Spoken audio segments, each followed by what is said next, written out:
વડોદરા શહેરની શાંતિ ડહોળવા મામલે કાર્યવાહી થઈ। પથ્થરમારો કરનાર ટોળકીના 50 જેટલા લોકોની અટકાયત થઈ। 2 થી વધુ પોલીસ ફરિયાદ દાખલ થઈ હોવાના અહેવાલ પ્રાપ્ત થઈ રહ્યા છે। વિવાદિત પોસ્ટ કરનારની પણ રાઉન્ડ અપ કર્યાની માહિતી। હાલ જૂનીગઢી વિસ્તારમાં અજંપાભરી શાંતિનો માહોલ। સિટી પોલીસ મથકની બહાર પણ પોલીસ કર્મચારીઓ તૈનાત। પોલીસ સ્ટેશનમાં કોઈ પણ વ્યક્તિના પ્રવેશ પર પ્રતિબંધ, કોઈ અનિચ્છનીય બનાવ ન બને તે માટે પોલીસ સતર્ક બની છે। જૂનીગઢીમાં હોબાળા બાદ પોલીસે કાર્યવાહી। વિવાદિત પોસ્ટ કરનાર વિશે માહિતી મળી। વિવાદિત પોસ્ટ કરનાર ધરાવે છે ગુનાહિત ઇતિહાસ। આરોપીના અગાઉના ગુનાઓની તપાસ શરૂ કરાઈ।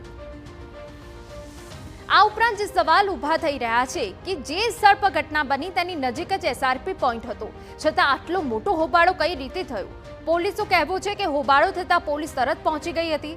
જો કે હોબાળા સમયની સ્થિતિ અમે આપને દર્શાવી ચૂક્યા છે। હાલ પોલીસે સમગ્ર મામલે ફરિયાદ નોંધી વધુ તપાસ હાથ ધરી છે। જૂનીગઢી દરમિયાન પથ્થરમારાનો બનાવ બનેલો।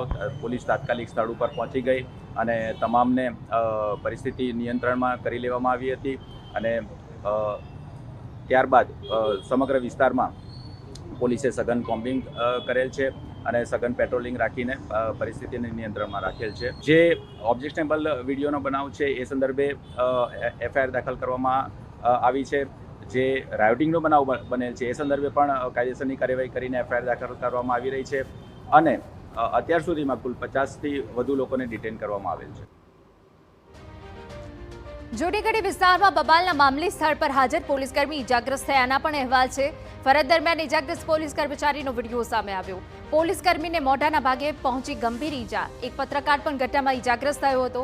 પોલીસકર્મીને 8 ટાંકા આવ્યા, તબિયત સુધારા પર।